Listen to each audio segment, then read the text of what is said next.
우리 한번 서로 격려하겠습니다. 함께해서 행복합니다. 예, 말씀 앞에서 몸부림치고 또 싸우고 있는 지체들이 우리 안에 있다는 게, 또 우리 서로의 모습이 그렇다는 게 얼마나 큰 축복인지 모르겠습니다. 감사합니다. 또 우리 한 번 더 따라 합시다. 적자 생존입니다. 여러분, 받은 말씀 자꾸 적어야지만 은혜가 남고 또 감당할 수가 있습니다. 예, 귀한 경을기 감사합니다. 오늘은 함께 나눌 말씀이 창세기 35장 18절 한 절만 나누도록 하겠습니다. 창세기 35장 18절 한 절 읽고 우리 같이 말씀 나누겠습니다. 같이 읽겠습니다. 시작. 그가 죽게 되어 그의 혼이 떠나려 할 때에 아들의 이름을 베논이라 불렀으나 그의 아버지는 그를 베냐민이라 불렀더라. 우리 제목 한번 따라하겠습니다. 베논이가 아니라 베냐민입니다. 이런 제목으로 하나님 말씀 나누도록 하겠습니다. 자, 18절 띄워주시고요. 본문의 상황이 어떤 상황인지 설명드리겠습니다. 라헬이 여정에서 난산을 하게 되었습니다.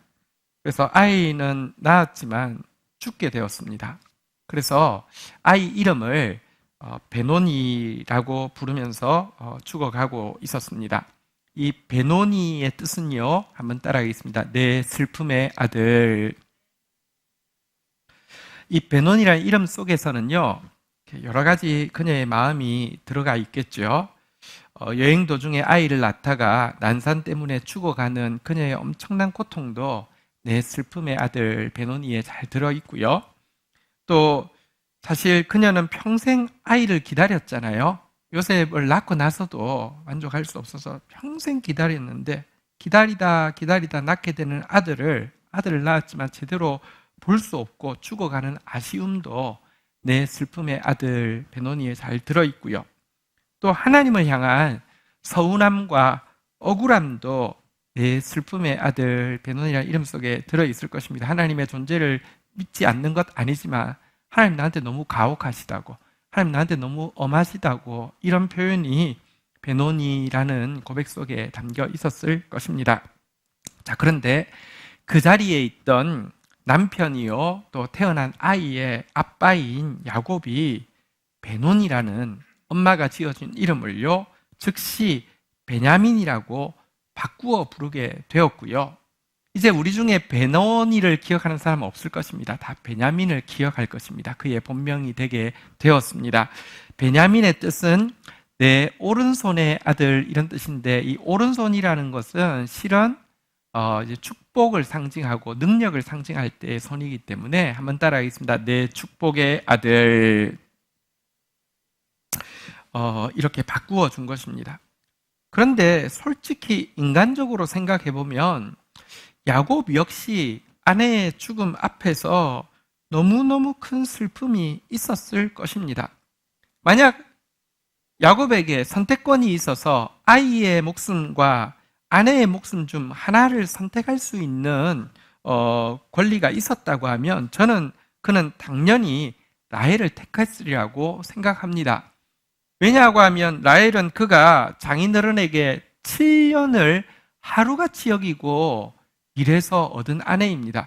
여러분, 사랑하는 사람을 위해서 잠시 좋고 잠시 희생하는 건 쉽지만 7년을 하루처럼 여길 정도로 사랑했던 아내입니다. 게다가 그한테는 이미 11명이나 되는 아들이 있었고, 또 보편적으로 아빠와 엄마 중 아이에 대한 애착이 사실 엄마가 좀 더 강하잖아요. 그래서 저는 분명히 선택할 수 있었다고 하면 아내를 선택했지 아이를 선택하지 않았으리라고 생각합니다. 게다가 야곱은 이 일 앞에서 하나님을 향한 원망도 가질 수 있는 상황이었습니다.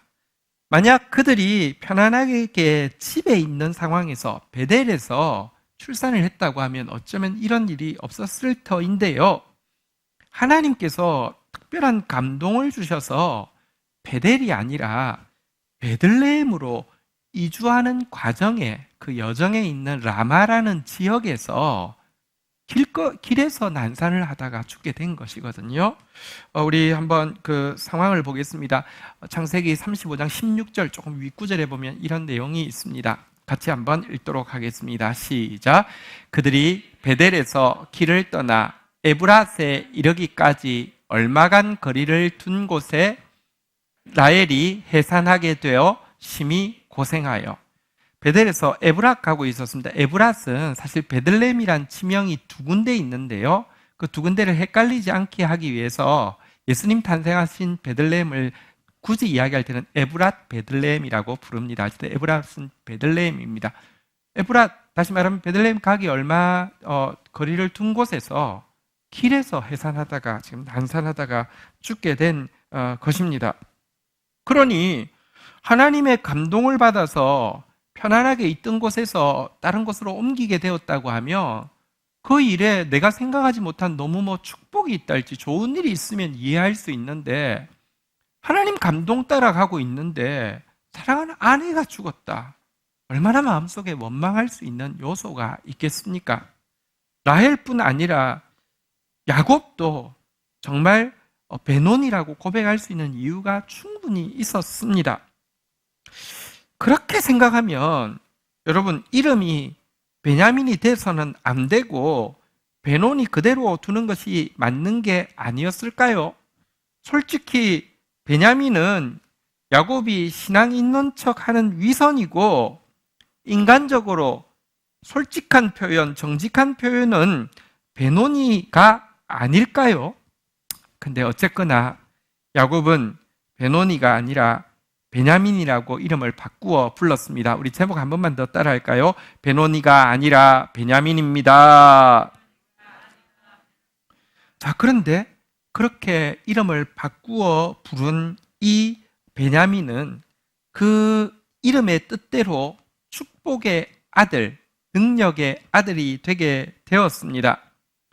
12번째 아들인 베냐민이 태어남으로 말미암아 12이라는 완전수가 완성이 되었고요. 이렇게 형성된 완전수 12아들은 구약에서 12지파가 되었고, 신약에서는 12사도의 개념으로 확장되어서 구약의 12지파, 신약의 12사도는 하나님께서 신구약에 구원하시려고 하는 전체 백성의 상징으로 사용되었습니다. 하나님의 전 인류 구원의 역사를 이제 본격적으로 출발하는 축복으로 그는 이제 세워지게 된 것입니다. 자, 여기까지 설명을 듣고, 그런데 이와 같은 상황에 처한다고 하면 나는 라헬처럼 베논이라고 고백할까요? 아니면 야곱처럼 베냐민이라고 고백할까요? 자신의 한번 마음을 돌아볼 수 있기를 바랍니다. 그리고 도대체 야곱은 우리와 성정이 같은데 어떻게 이런 고통과 이해되어지지 않는 일 가운데서 그 이름을 베노니가 아니라 베냐민이라고 바꾸어 부를 수 있었을지 생각해 보겠습니다. 두 가지 정도 이유가 있는 것 같습니다. 첫 번째는 자기 생각보다 다른 사람을 생각할 수 있었기 때문에 이렇게 이름을 바꿀 수 있었던 것 같습니다. 야곱은 라헬이 베논이라고 이름 짓는 그 순간 자기 역시 슬픔에 빠져 경황이 없었지만 섬광과 같이 한 가지 생각이 그에게 확 들어온 것 같습니다.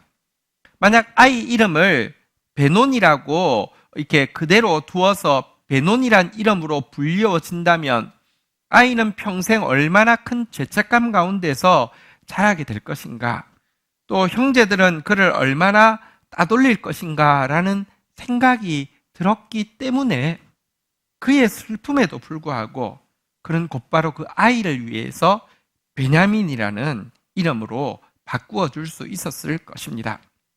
그러나 이것은 사실 색다른 일입니다. 야곱은 정말 이기심의 화신입니다. 자기 생각으로 자아중심적인 것으로 대명사라고 할 수 있는 사람입니다. 그러나 그를 하나님이 부르시고 연단하시자 이름을 바꾼 것에서 알 수 있듯이 이제 그는 자기가 아닌 다른 사람을 생각하고 배려할 수 있는 사람으로 성장한 것입니다. 물론 아직 이 야곱이 온전한 성숙에 이르기까지는 달려갈 길이 너무 멉니다. 조금 지나면 아내는 없지만 이 요셉, 이 베냐민을 아내 대신에 더 집착해서 형제간에 또 분란이 일어나고 싸움이 일어나고 막 온갖 일들이 있습니다. 그렇지만 분명한 것은 과거로 되돌아가기에는, 자기 중심적인 삶에 만족하고 살아가던 옛 모습으로 되돌아가기에는 야곱은 너무 멀리 와버렸다는 사실은 부인할 수 없습니다. 그런데 우리 인생에도 배논이라고 외칠 수밖에 없는 슬픔과 고통의 순간이 자주자주 우리를 찾아옵니다. 그러나 그 순간에 오늘 야곱처럼 자기 자신만 생각하지 않고 다른 사람을 생각하고 배려할 수 있는 사람으로 성장해 가기를 주의 이름으로 축원드립니다. 내가 성장하려고 노력하는 게 아니라 사실은 그런 사람으로 우리를 만들어 가고 계신데요. 그 주님께, 그 주님을 신뢰하고 자기를 맡길 수 있기를 축원합니다. 제가 꿈의 학교라는 대안학교가 있는데 그곳에 이사로 있을 때 학교에서 발생했던 안타까운 일이 있는데 기억에 납니다. 2011년도 8월 20일이었는데요. 중등과정 1학년에 있는 학생이 체험학습을 위해서 학교에서 1시간 정도 떨어진 학교가 충남에 있는데요. 서산에 있는데 안면도 근처 황도라는 곳에 물놀이를 갔습니다. 물놀이를 갔는데 파도가 갑자기 세게 치는 바람에 강성재 군이 실종이 되게 되었습니다. 저녁 6시에 찾았는데 시신으로 인양을 하게 되었습니다. 담당 교사 2명은 4시간 동안 넘게 경찰 조사를 마치고는 장례식장으로 달려와서 부모님 앞에 무릎을 꿇고 사죄하면서 통곡을 하게 되었고요. 다음 날 운구차가 이제 장례식을 위해서 꿈의 학교 교정을 한 바퀴 돌고 전교생이 둘러서서 들에서 막 따온 하얀 들꽃을 이제 바치면서 눈물을 흘리는 가운데 와서 8월 22일 날 고향 고창에서 장례식을 거행하게 되었는데요. 8월 24일 장례식 이틀 후에 워낙 중1 학부모 기도회가 있었습니다. 이 일이 없었으면 이 강성재 군의 어머니도 참여했어야 되는 것이었는데요. 이 학부모 기도회에 그런데 강성재 군 어머니가 참석했습니다. 그리고 그때 했던 말씀을 여기 녹취해 한 것이 있어서 제가 읽어드리겠습니다. 오늘 학교에 오는 문제에 대해 많이 고민했습니다. 하지만 제가 하루라도 빨리 일어나 회복되지 않으면 학교와 선생님들, 학부모님들이 더 많이 힘들 거라 생각이 들었습니다. 그래서 힘을 내어 오게 되었습니다. 내가 나를 위해 사는 것이 아니구나. 내가 빨리 정신을 차려야겠다. 기운을 내야겠다 생각이 들었습니다. 처음 학교로부터 연락을 받았을 때 정신이 없었고 아빠와 함께 차를 타고 올라오는 중에도 믿을 수가 없었습니다. 시간이 지날수록 아이의 죽음을 직면하기가 너무 힘들었습니다. 왜 나에게 이런 일이 일어나야 하는지. 그러나 육신의 생각으로는 도저히 받아들일 수 없었지만 예배를 통해 내 마음에도 말씀이 흐르기 시작했고 차츰 아이의 죽음에 대한 의미가 받아들여지게 되었습니다. 하나님의 시간과 우리가 생각하는 시간이 다르다는 것이 이해되기 시작했고 힘들지만 이것에 하나님의 섭리가 있음을 믿게 되었습니다. 이 일로 인해 깊은 상처를 받고 자책하고 있는 선생님들을 위로해 주시기 바랍니다. 누구도 원망하지 않았으면 좋겠습니다. 선생님들이 빨리 회복되어 아이들을 만나서 예전의 모습으로 돌아갈 수 있기를 간절히 바랍니다. 이런 말을 하면 어떻게 들릴지 모르겠지만 내 아이가 소중하지 않다는 것이 아니라 이 일을 당한 것이 다른 분이 아니라 다른 분의 아이가 아니라 내 아이인 것이 오히려 다행입니다. 나에게는 아직 아들도 하나 있고 딸도 하나 있는데 자녀가 하나뿐이면 얼마나 더 힘들겠습니까? 저는 우리 성재의 죽음이 결코 헛되지 않을 것이라 굳게 믿고 있습니다. 그리고 이 일을 통해 하나님이 약속하신 보다 큰 일이 이루어질 것을 믿습니다. 이런 말씀을 하셨습니다. 저는 그 학부모님을 한번 뵌 적은 없지만 이 이제 내용을 보고 정말 너무 감사하기도 하고 정말 격려하고 위로하고 싶은 마음이 있었습니다.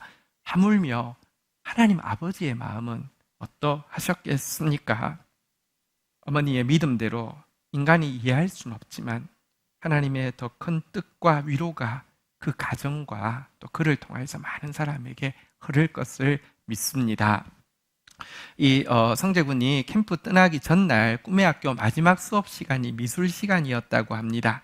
손수건에 그림을 그리는 작업을 하는데 성재가 그림 그리기가 자신이 없어 하니까 선생님이 손수건에 글을 써도 된다고 했습니다. 그래서 성재는 그림 대신에 글을 썼는데요. 이것이 부모님, 친구들에게 남겨놓은 축복의 마지막 유언이 되었습니다. 손수건 위에는 이렇게 써져 있었습니다. 힘내세요. 사랑해요. 힘내세요. I love you. 힘내세요. 화이팅. 꿈의 학교 1학년 2반 고귀한 강성재. 여러분, 사실 고통과 슬픔은 나뿐 아니라 모든 사람에게 있는 문제입니다. 범죄한 인간에게 고통은 불가피하고 자연스럽고 당연한 것입니다. 물론 이 고통 가운데 있는 우리를 보시면서 하나님이 아무것도 하고 있지 않은 것이 아닙니다. 이 고통으로부터 우리를 건져내시기 위해서 지금도 쉬지 않고 일하고 계십니다. 금요 부흥집회 때 여러분 보셨지만 하나님의 보좌는 불병거 바퀴가 달려있고 이 바퀴의 이름은 도는 것이라고 불리는데 한순간도 빠지지 않고 움직이고 있습니다. 하나님은 일하시는 하나님이십니다. 오늘 앞에서 말씀드린 대로 베냐민을 태어나게 하신 것은 야곱의 아들이 12이 되게 하여 당신의 구원 계획을 본격적으로 시작하기 위한 역사였습니다. 그러나 타락한 세상, 모두 범죄한 인간, 그리고 이것을 틈타서 들어와서 하나님의 뜻을 방해하려는 사단의 역사가 있는 세상에서 고통은 불가피한 것이기도 합니다. 사단은 이 12번째 아들이 죄책감과 따돌림 가운데 구원의 한 축의 역할을 감당하지 못하게 하기 위해서 라헬을 죽음으로 몰아갔던 것입니다. 어쨌든 이 같은 고통이 우리에게도 있습니다. 그러나 기억하십시오. 고통과 슬픔은 우리를 우주의 고아로 만드는 것이 아니라 인류의 진정한 일원으로 만드는 것이라는 사실을 말입니다. 그리고 우리가 배노니를 외칠 수밖에 없는 고통 속에서라도 다른 사람의 고통을 돌아볼 수 있다고 하면 그 슬픔이 거꾸로 베냐민의 축복, 구원의 도구로 바뀌게 될 것입니다. 두 번째, 야곱이 어떻게 베노니 대신 베냐민을 고백할 수 있었을까요? 두 번째는 자기 생각보다 하나님의 뜻을 더 생각했기 때문에 가능한 일이었습니다. 야곱은 이 일을 당하면서도 잘 알 수는 없지만 무언가 하나님의 거룩한 뜻이 있음을 믿었습니다. 이것은 무엇을 보면 알 수 있느냐고 하면 아내가 죽음을 당하는 이 일을 당하고도 베들레헴으로 가는 그 길을 꿋꿋이 가고 있는 것에서 확인할 수 있습니다. 예를 들어 그거 그냥 인간적으로 노년에 좀 한적한 곳에 가서 아내하고 그냥 살아야 되겠다고 하고 갔다고 하면 중간에 아내가 죽었으니 집으로 돌아가자 하지 않았겠습니까? 성경 한번 확인해 보죠. 조금 뒤로 내려가면 창세기 35장 20절, 21절 보니까요. 야곱이 라헬의 묘에 피를 세웠더니 지금까지 라헬의 묘비라 일컫더라. 21절 같이 한번 읽도록 하겠습니다. 읽겠습니다. 시작. 이스라엘이 다시 길을 떠나 에델 망대를 지나 장막을 쳤더라. 근데 그 뭔가 믿음이 있었던 것이 분명합니다. 아내가 죽었지만 하나님이 가라고 한 그 베들레헴 길을 꿋꿋이 걸어가고 있습니다. 사실 이것의 차이를 20절과 21절 그를 일컫는 이름이 달라진 것이 극적으로 보여주고 있습니다. 20절에서는 그의 이름을 야곱이라고 불렀습니다. 21절에서는 그의 이름을 무엇이라고 부르고 있습니까? 이스라엘로 부르고 있죠. 이스라엘이란 이름은 그가 밤새 씨름하다가 자아가 꺾어졌을 때 하나님이 주신 축복의 이름입니다. 정확한 뜻은 하나님께 졌다는 것입니다. 하나님께 지는 게 진짜 이기는 길이거든요. 그런데 이스라엘이라는 이름을 받았지만 그 후로도 아주 대부분의 경우는 야곱이라고 불립니다. 왜냐하면 자아가 안 꺾어집니다. 끊임없이. 그런데요, 이 순간은 지금 다시 야곱으로 돌아가기 참 쉬운 순간이지만 꿋꿋이 무언가 자기가 알지 못하는 하나님의 뜻이 있음을 알고 베들레헴으로의 걸음을 계속 가자 하나님은 그의 이름을 이스라엘이라고 고쳐서 부르고 계십니다. 실제 야곱은 어떤 의미인지 다 알지는 못했습니다. 하지만 여기에는 분명히 하나님의 거룩한 섭리가 들어 있었습니다. 사실 사랑하는 아내 라헬이 베들레헴으로 올라가는 길인 라마에서 고통 가운데 죽은 것은 훗날 메시아의 탄생을 시기하는 사단 헤롯으로 말미암아 베들레헴과 라마 근방에 유아들이 학살될 것인데요. 대략 학자들은 20명에서 30명 정도로 추정하고 있습니다. 이때 학살당한 아이의 어머니들의 교통에 대한 예표로 사용되어지고 있습니다. 성경에 보면요, 마태복음 2장 16절에 보면 이 헤롯이 동방박사에게 아이가 어디 태어났는지 알려달라고 이렇게 속여서 이야기했는데 그냥 그 하나님의 현몽을 받고 떠나가 버리자 이 베들레헴 지경에 있는 2살 이하의 아이를 다 죽였잖아요. 17, 18절 교독하도록 하겠습니다. 이에 선지자 예레미야를 통하여 말씀하신 바 18절 읽겠습니다. 시작. 라마에서 슬퍼하며 크게 통곡하는 소리가 들리니 라헬이 그 자식을 위하여 애곡하는 것이라. 그가 자식이 없으므로 위로받기를 거절하였도다 함이 이루어졌느니라. 이 메시아 탄생에 있을 잔혹한 학살, 그때의 그 어미들의 고통에 대한 예표로 사용되고 있고요. 궁극적으로는 지금 이때 학살당한 아이들보다 하나님은 알고 계십니다. 지금 태어난 이 아이가 당신의 아들이 십자가에 학살될 것을 알고 있고요. 아시면서도 기꺼이 이 땅에 당신의 아들을 내어놓으시는 하나님의 아픔에 대한 예표로 그녀의 죽음은 사용되어지게 됩니다. 또한 그럼에도 불구하고 야곱이 베들레헴을 향한 순례의 길을 포기하지 않은 것 역시 귀한 예표로 사용되어지고 있는데요. 하나님께서 자기 아들을 인류를 위해서 이렇게 내어주셔도 무참히 살해될 것인데요. 그것 다 아심에도 불구하고 메시아를 이 땅 가운데 보내시려는 구원 계획을 꿋꿋이 진행하실 것에 대한 예표로 사용되어지고 있는 것입니다. 야곱의 이 행위는 야곱에게 일어났던 일과 그의 반응은 하나님의 역사에 대한 예표가 되었다는 뜻입니다. 뿐만 아니라 그는 이 일을 통하여서 최고의 축복, 베냐민을 받게 되었습니다. 이것이 왜 축복이냐고 하면요, 아내의 죽음이라는 그 슬픔을 통해서 온 인류를 구원하시기 위해 슬픔을 참으시는 하나님의 속마음을 더 가까이 느낄 수 있게 된 것이고요. 이 과정에도 꿋꿋이 하나님의 그 부르심에 동참함으로 말미암아 하나님의 구원 계획에 동참할 수 있게 되었기 때문입니다. 신자가 받을 수 있는 최고의 축복은 하나님을 가까이 하는 것입니다. 한번 따라하겠습니다. 하나님을 가까이 함이 내게 복입니다. 십자가를 앞두고 있는 예수님께 유일하게 그분의 속마음을 헤아리고 그분의 장례, 죽으심을 준비했던 나사렛의 여동생 마리아에게 예수님은 최고의 축복을 빌어 주셨죠.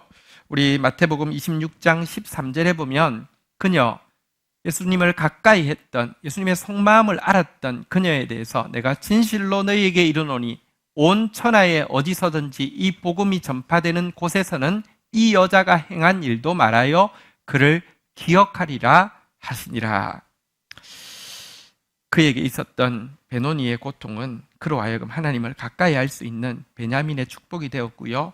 우리에게도 베노니를 고백할 수밖에 없는 고통은 우리로 하여금 하나님을 더 가까이 하게 하고 하나님의 속마음을 알고 하나님의 구원 계획에 동참할 수 있는 축복이 되어진다는 것입니다. 말씀을 맺겠습니다. 믿음이 성숙한다는 것은 자기 자신만 생각하던 데서 다른 사람을 생각하고 배려할 수 있는 사람으로 자라는 것을 말합니다. 믿음이 성숙한다는 것은 자기 생각만 하던 데서 하나님의 생각을 생각할 수 있고 하나님의 속마음을 헤아릴 수 있고 하나님의 일에 동참할 수 있는 것을 말합니다. 우리에게 베노니를 외칠 수밖에 없는 상황이 다가올 때에 다른 사람을 생각하고 배려함으로 하나님의 뜻을 생각하고 느낌으로 베냐민을 선언할 수 있는 저와 여러분들이 되기를 주의 이름으로 축원드립니다.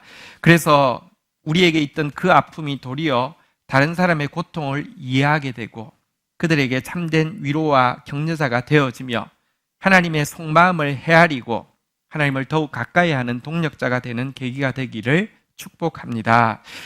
말씀을 마치면서 그 윤복희 우리 그 가수분의 노래 한 개를 들으려고 하는데요. 조금 사전 설명을 드리고 노래를 듣겠습니다.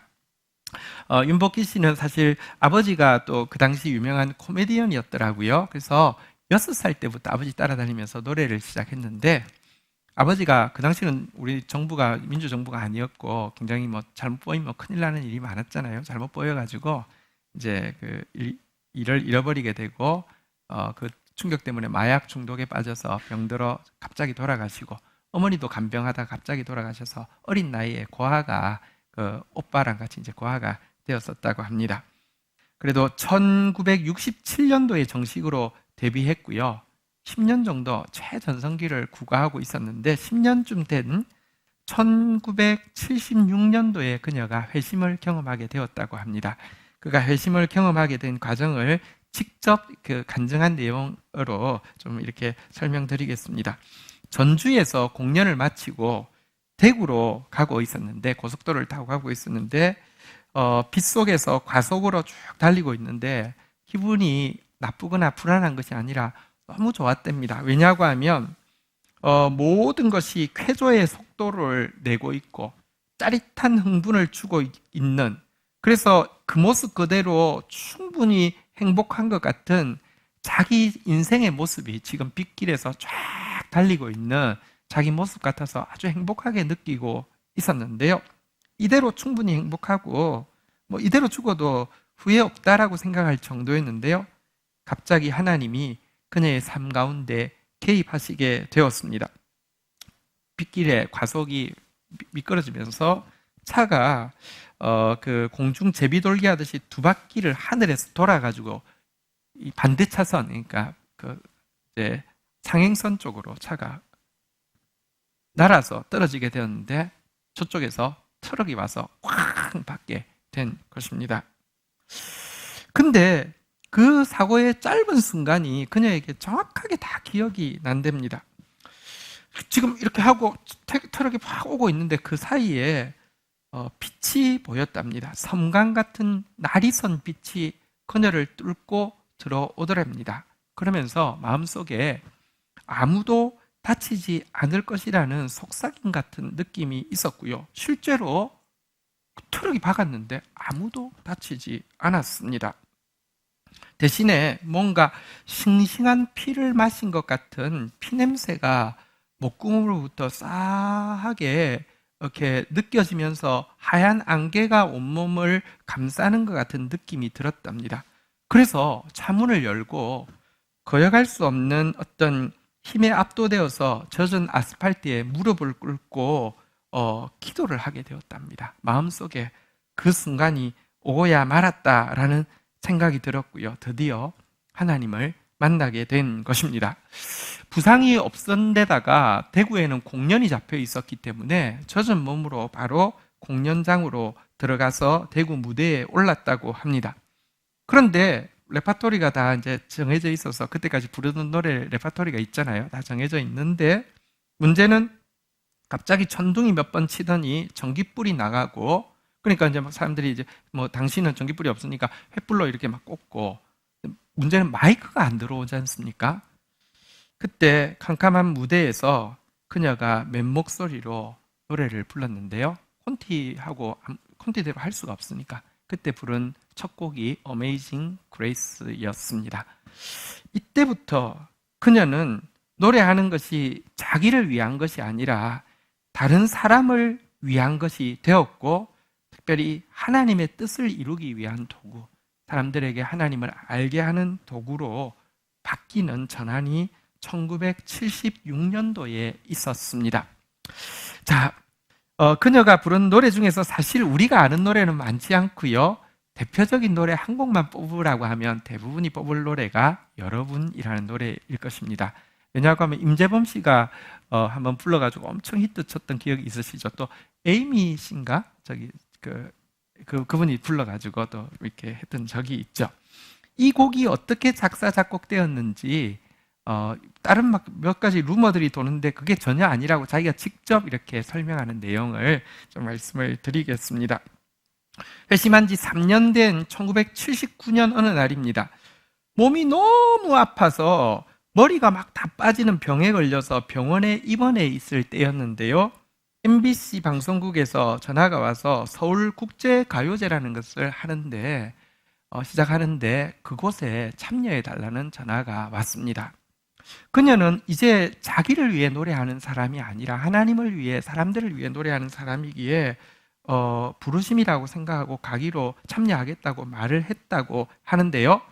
문제는 아픈 몸을 이끌고 어떻게 해야 될지 모르는 것과 이제 가요제이기 때문에 곡을 써서 새 곡을 불러야 되는데 어떤 가사를 써야 될지 몰라서 기도를 했답니다. 기도를 하는데 이런 생각이 들었답니다. 왜 나만 이런 삶을 살아야 할까? 생각해 보십시오. 6살 때부터 노래 부르고 평생을 노래 불렀는데요. 또 지금은 이제 하나님의 도구가 되어서 노래 부르고 있는데 아파도 힘들어도 외로워도 노래 불러야 되는 삶에 대해서 감사하긴 하지만 왜 나는 이런 무거운 짐을 져야 되는가, 너무 외롭다, 힘들다 하는 하소연을 기도하다가 늘어놓게 되었답니다. 이때 하나님이 그녀에게 이런 마음을 주셨답니다. 내가 만약 외로울 때면, 내가 만약 서러울 때면 내가 너의 눈물이 되어주마 라는 마음이셨답니다. 그래서 그것으로 그녀가 가사를 만들게 되었고요. 국제가요제에서 이 노래를 부르게 되었습니다. 1절은 한글 가사로, 우리가 알고 있는 가사로 불렀고요.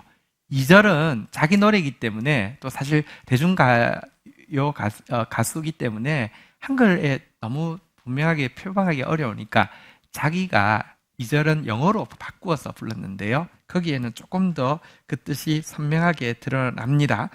그리고 그 대회에서 그랑프리 대상을 차지했는데요. 지금 볼 영상은 바로 그 대회 영상이고요. 1절 말고 2절 영어로 된 부분만 한번 보도록 하겠습니다. 같이 보실까요?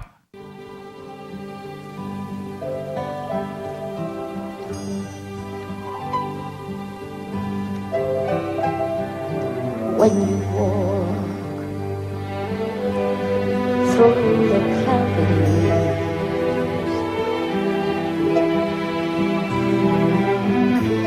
I'll be the one to be your care. You really need someone to share your love. I'll be the one to love. So smile, look at me, how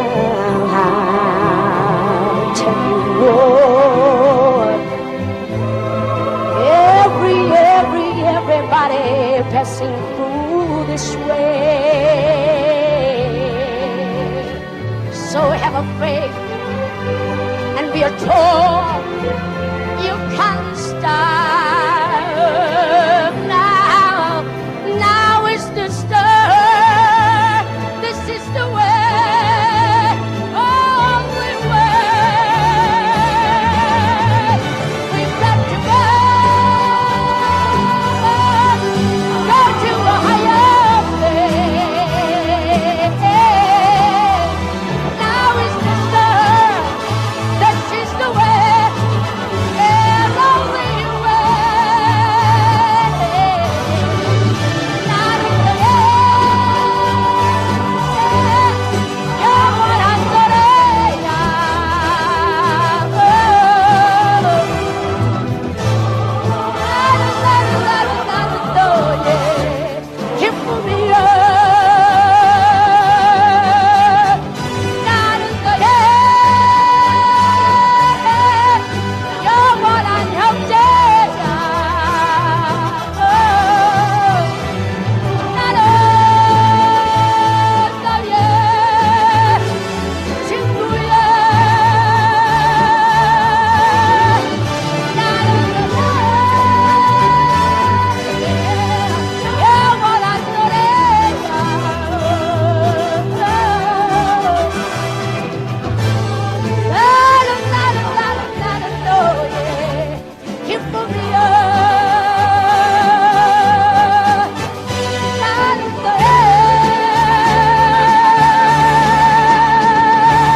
내가 외로울 때면 누가 날 위로해 주지?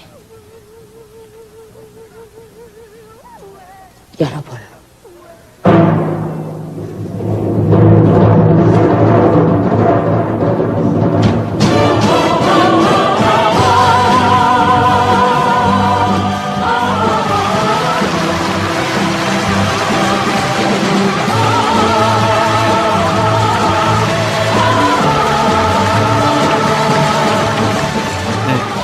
어쩌면 그 상황은 배놓은 일을 고백하고 끝날 수 있는 상황 아니었겠습니까? 그분에게도. 근데 그녀가 그 상황 속에서 주님 말씀 때문에 네가 외롭고 네가 서러울 때 내가 너의 눈물이 되어주마, 이 말씀 때문에 이런 노래를 불러서 참 많은 사람들에게 축복이 되었고요.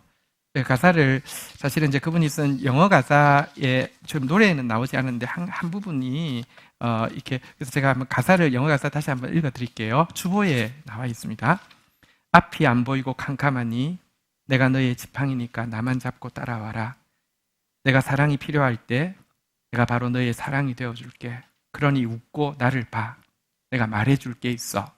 누구나 다 이 길을 걸어가. 그러니까 나를 믿고 당당히 서. 너는 여기서 멈출 수 없어. 지금이 시작이고 바로 이 길이야. 이 길 하나뿐이야. 우리 함께 걸어가자. 저 높은 곳으로. 원학 가사는 이렇게 되어 있습니다. 그가 시작이고 길이야. 유일한 길이야. 예수님을 이야기하죠. 나는 너의 영원한 노래야. 나는 너의 기쁨이야. 나는 너의 영원한 형제야.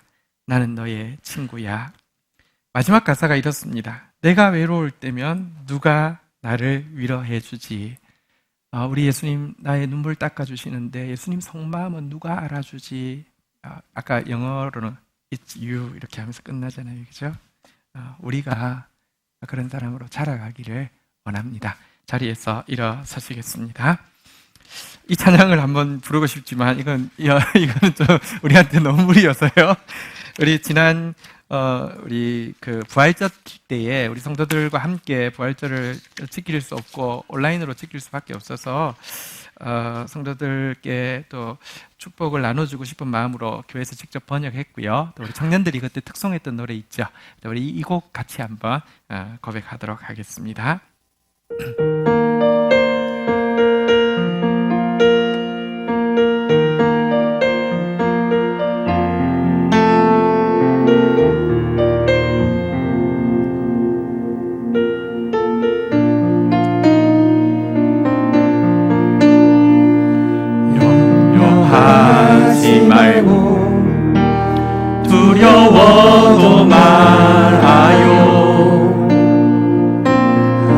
아침엔 기쁨이 슬픔을 밀어내리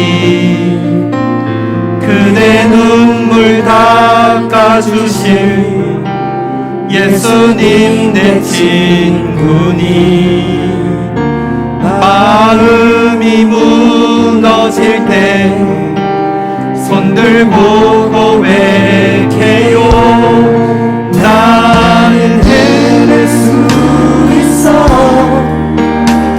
난 견딜 수 있어 어떤 일이 닥쳐와도 내 삶은 주 손에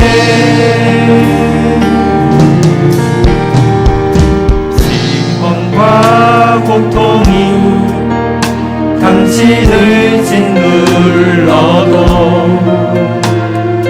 사랑하는 이들 모두 떠난다 해도 그대 눈물 닦아주실 주님을 기억해요 마음이 무너질 때 손들고 고백해요 나는 해낼 수 있어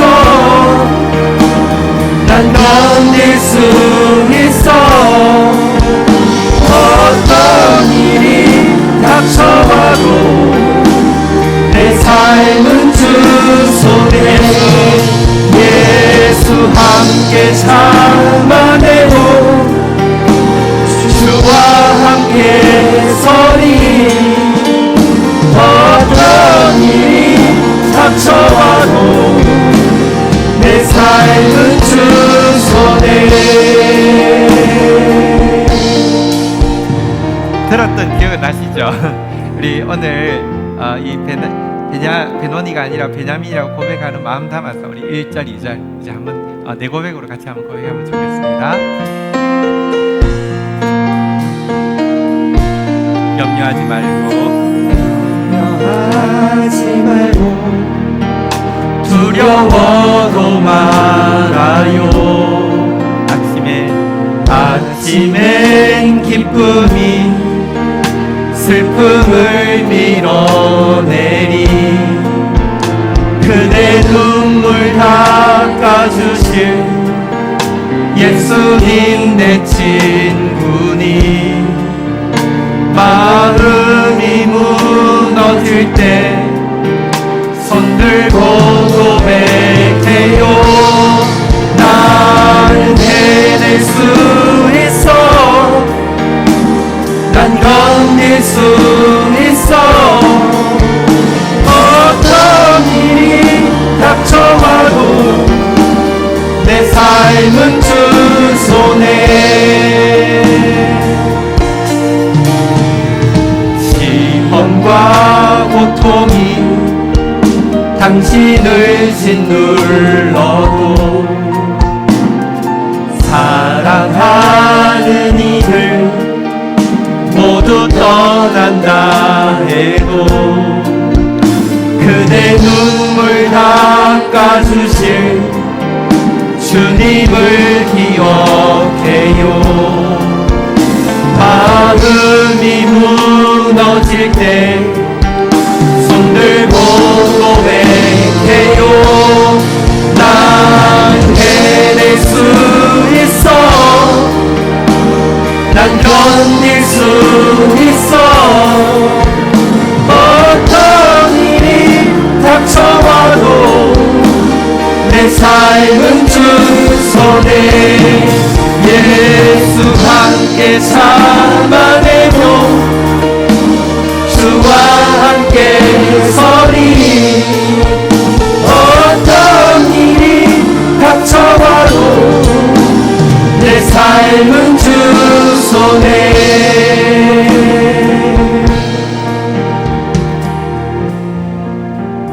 우리 시간 같이 자리에 앉아서 기도로 하나님 앞에 나아가는 시간 가지도록 하겠습니다. 하나님 내 삶에 베노니를 맺힐 수밖에 없는 순간이 찾아옵니다. 아니 찾아왔습니다. 하나님 그 순간 나만 집중하지 않게 하시고 다른 사람을 생각하고 배려할 수 있는 성숙을 허락하여 주옵소서. 이해 안 되고 서운하고 억울하다고 느낄 수 있지만 나만 생각하지 않고 하나님의 뜻을 생각할 수 있는 성숙함을 허락하여 주옵소서. 그래서 과거 같으면 변론이라고 고백하고 원망하고 한탄하고 슬퍼하고 끝났을 일을 베냐민이라고 고백하고 그 위에 펼쳐지는 상상할 수 없는 하나님의 일에 증인되어지게 하여 주옵소서.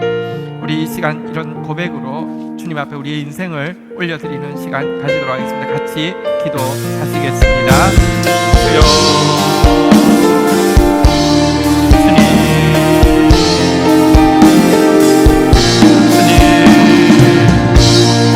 주님 사랑하는 성도님, 힘겹고 무거운 삶 가운데 슬픔의 짐이 있습니다. 아픔의 짐이 있습니다. 이해할 수 없는 서운함이 좀 있습니다. 아버지 하나님이여 외로움이 있습니다. 하나님 그러나 아버지 하나님이여 그 순간에 변론이로 끝나지 아니하고 베냐민으로 고백할 수 있는 믿음을 허락하여 주시기를 원합니다. 하나님 그리고 그 일 이후에 있는 하나님 베냐민을 통하여서 일하시는 일, 예수 그리스도를 통하여서 일하시는 일을 볼 수 있도록 저희들에게 은혜를 더하여 주시기를 간절히 양구하고 소원합니다. 하나님 성도들의 삶의 짐의 무게가 만만치 않습니다. 사실 더 이상 버틸 수 없을 것 같아 쓰러질 것 같고 너무 서글프고 또 외롭다고 느끼기도 합니다. 하나님 이 시간 베냐민을 붙잡으시고 베냐민으로 사용하신 당신의 축복이 아버지 이 시간 사랑하는 온 성도들에게 임하도록 은혜를 더하여 주시기를 간절히 간구하고 소원합니다. 힘을 주십시오. 새 힘을 주십시오. 주님을 바라볼 수 있도록 이 길을 걸어갈 수 있도록 그래서 주님의 속마음을 헤아리고 주님과 함께 아버지 하나님이여 주님을 위로할 수 있는 사람으로까지 자랄 수 있도록 저희들을 도와주시기를 간절히 간구하고 소원합니다. 마음 모아 중보하겠습니다. 나라와 민족을 위하여, 교회와 열방을 위하여, 구원받을 영혼, 회복될 영혼들 위하여, 미래 교회 주역이 될 다음 세대들을 위하여. 앞이 안 보이고 캄캄하니 내가 너희의 지팡이니까 나만 잡고 따라와라. 내가 사랑이 필요할 때 내가 바로 너의 사랑이 되어줄게. 그러니 웃고 나를 봐. 내가 말해줄 게 있어. 누구나 다 이 길을 걸어가. 그러니까 나를 믿고 당당히 서. 너는 여기서 멈출 수 없어. 지금이 시작이고 바로 이 길이야. 이 길 하나뿐이야. 우리 함께 걸어가자. 저 높은 곳으로. 그가 시작이시고 길이야. 유일한 길이야. 나는 너의 영원한 노래야. 나는 너의 기쁨이야. 나는 너의 영원한 형제야. 나는 너의 친구야. 내가 외로울 때면 누가 나를 위로해 주지? 여러분. 아멘. 네. 감사합니다. 우리 다시 한번 서로 인사하겠습니다. 잘 오셨습니다. 예, 보고 싶었습니다. 함께해서 행복합니다. 네, 우리 말씀 안에서 함께 서 있어서 참 행복합니다. 우리 금요부흥 집회 계속 챌린지 계속 되고 있습니다. 온라인 오프라인으로 함께 하셔서 또 지금 기도가 참 많이 필요한 시간인데요. 또 기도로 우리 또 계속 나라를 위해서 또 민족을 위해서 싸워주시기를 바라겠습니다. 우리 중보기도 팀에서 팀원 모집 광고가 주보에 나와 있습니다. 워낙 화요일날 11시에 오프라인 모임만 있었는데요. 코로나 때문에 지금 온라인 오프라인 모임이 다 같이 있습니다. 그래서 장소 상관없이 온라인 모임에 참여하실 수 있어도 중보기도 팀이 될 수 있고요. 또 혹은 화요일 11시가 불가능하신 분은 중보기도 팀에 들어오시면 매주 업그레이드해서 올리는 기도 제목이 있는데요. 매일 30분 구별하셔서 같은 마음으로 기도해 주셔도 중보기도 팀이 되실 수 있습니다. 기도가 많이 필요합니다. 우리 관심 있는 분들은 유원정 중보기도 팀장께 신청해 주시면 좋겠습니다. 네, 우리 자리에서 일어서겠습니다. 축도하도록 하겠습니다. 여호와는 내게 복을 주시며 너를 지키시기를 원하며 여호와는 그 얼굴을 내게 비추사 은혜 주시기를 원하며 여호와는 그 얼굴을 내게로 향하여 드사 평강 주시기를 원하노라. 주 예수 그리스도의 은혜와 아버지 하나님의 사랑과 성령의 교통하심이 너희 무리와 함께 계실지어다. 아멘. 감사합니다.